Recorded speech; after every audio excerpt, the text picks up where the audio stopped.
Okay, welcome back. So we're going to start analysing our data. And before we do that, I want to talk a bit about our hypotheses. What do we want to understand in this data set? What do we want to learn from this data?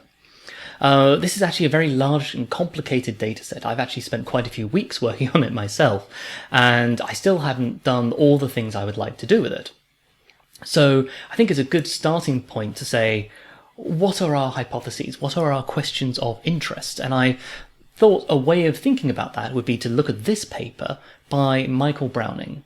And it was in Nature Neuroscience in 2015. You can see the second author is Tim Behrens, the person who was the lead author in the task that we've just created.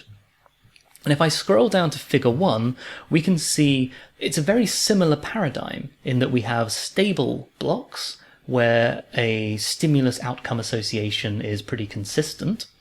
And then we have these volatile periods where the outcome probabilities keep changing.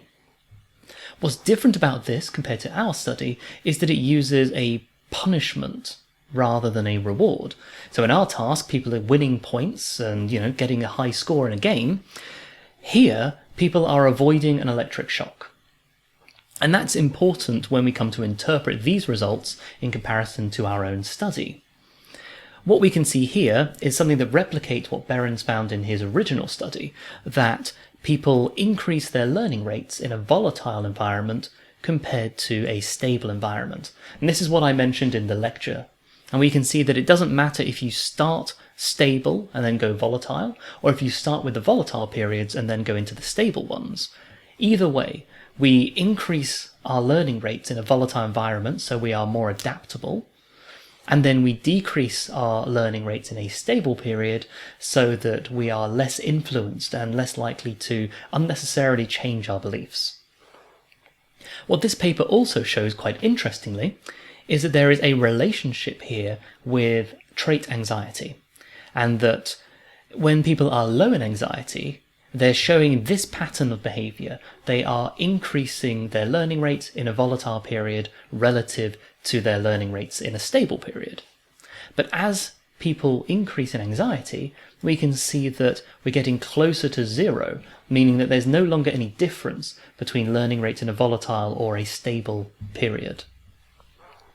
So these set out a couple hypotheses that we might want to look at in our data.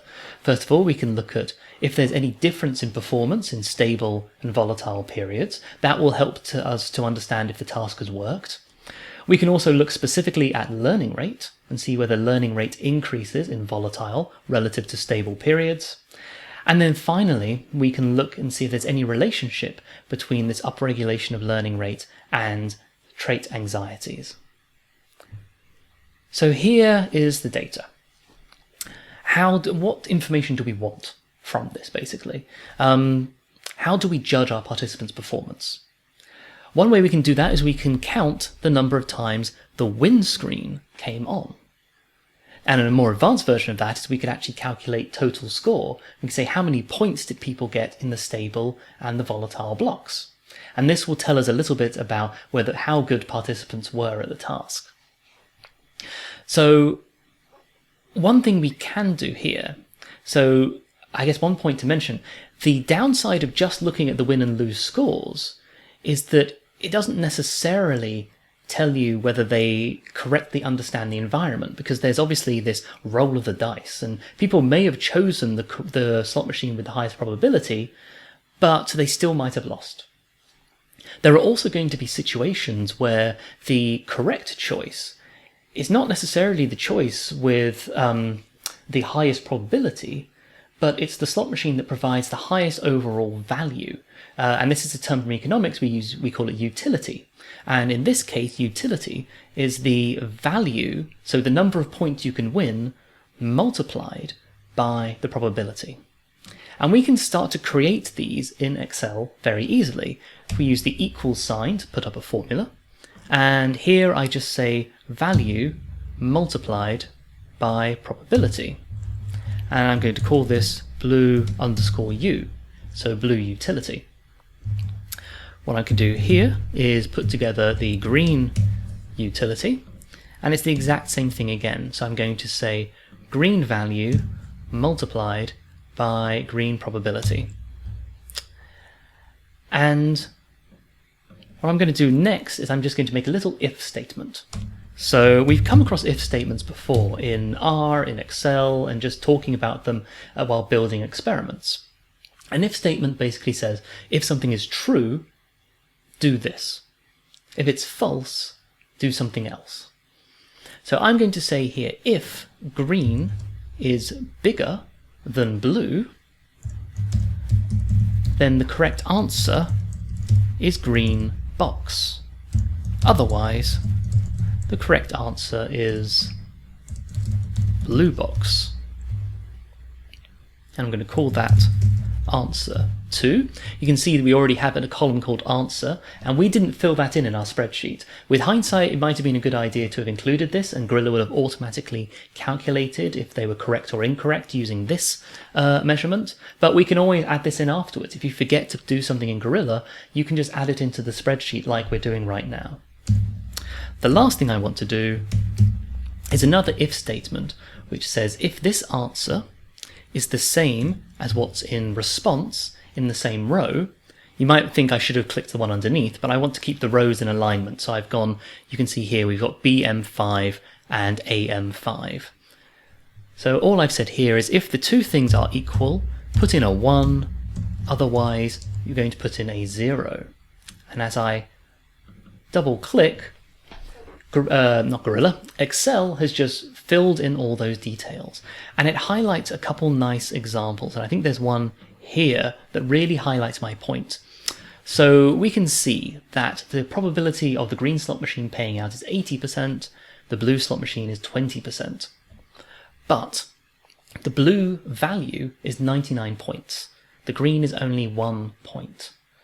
So in this situation, even though the green slot machine pays out more often, I should say, the blue slot machine is higher value. And we can see that on the utility here, that the green slot machine only has a value of 0.8, whereas the blue slot machine has a value of 19.8.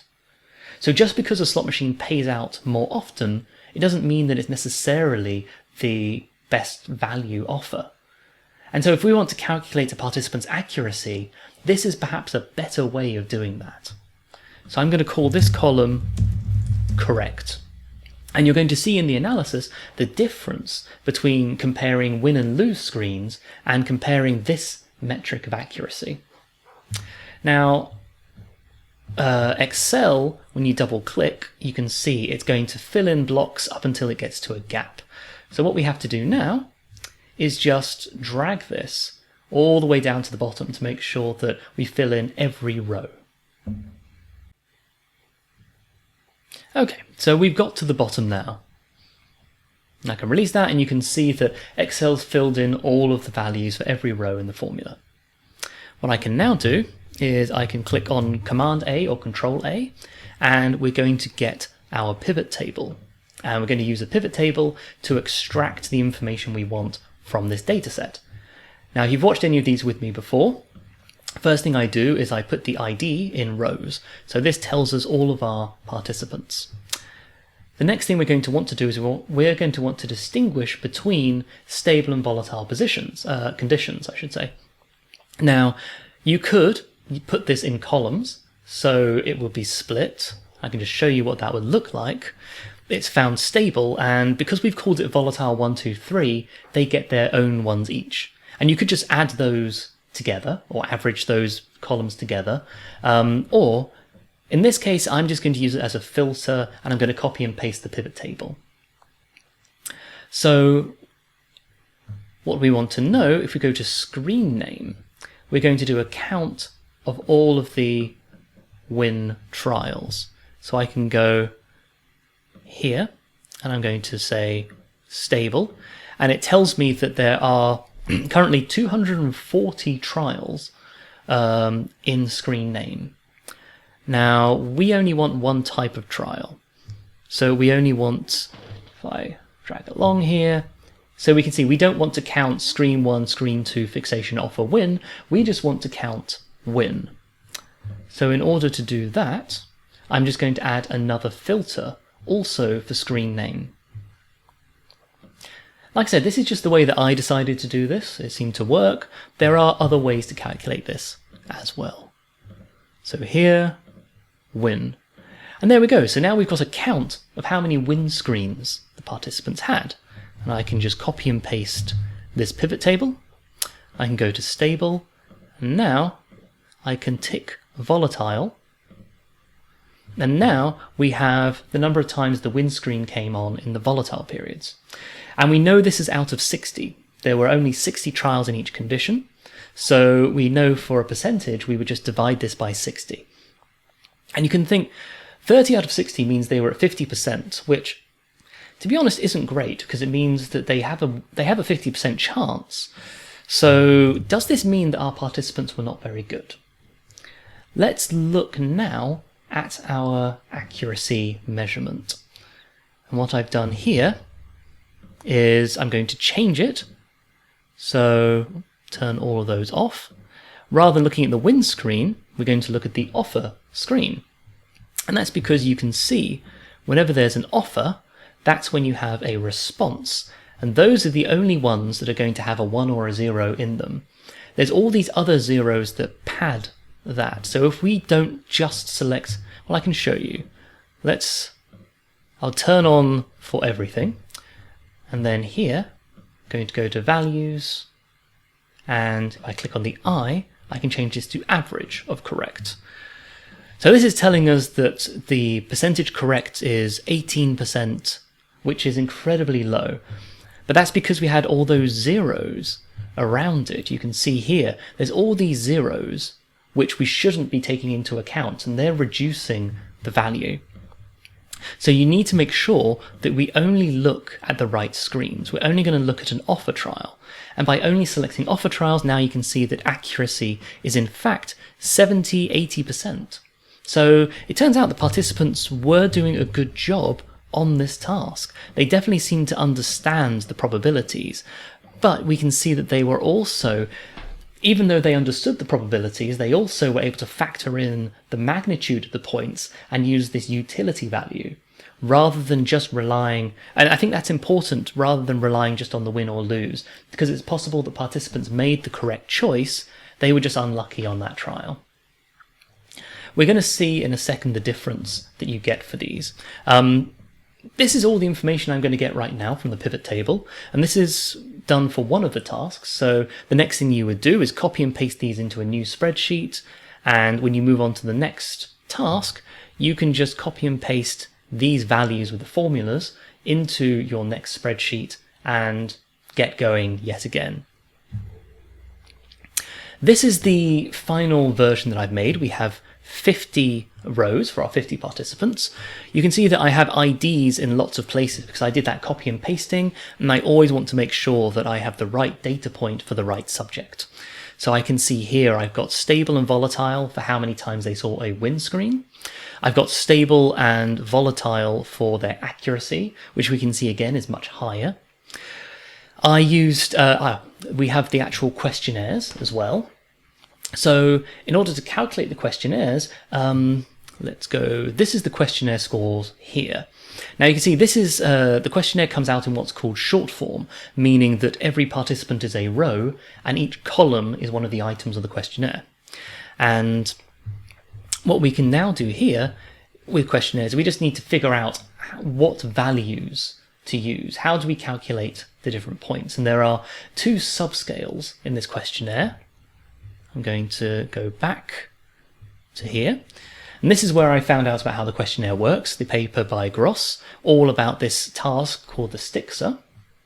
And as you scroll down, what you can see, these are the different questions, and you can see they've been split into what it calls cognitive and somatic. These somatic questions are the ones about how you feel when you're anxious. For example, do you feel your heart beats fast? Do you feel your muscles are tense? And this is different from the cognitive anxiety. Do you agonize over problems?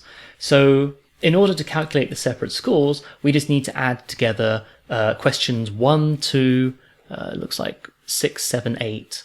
We need to add these ones, and then we add these ones. And what we're adding, if we scroll down to the bottom to look at the questionnaire, people scored a 1 if they said not at all, 2 for a little, 3 for moderate, 4 for very much so. If I move back to my questionnaire now, you can see that's the case. So not at all has got a 1, a little has a 2, moderate has a 3, very much so has a 4. So all I've done in Excel is I've said equals sum, and I'm just adding together these numbers, which are the somatic trials, same adding together these items, which are the cognitive items, and then adding both of those together to get the total score. And I've copy and paste that here into the spreadsheet. In the advanced R analysis, I'm going to show you this part, which has the learning rates and how I calculated learning rates, plus how I calculated the points and how many points people scored in the stable and the volatile periods of the task. The last thing that we need in here is to know the conditions. I mentioned when we looked at the Browning paper, same as in the Behrens paper, that the order of events should not affect this task. But I have put that in here, just so we can use that as a factor, in case the conditions that the participants were in had some kind of effect on their performance.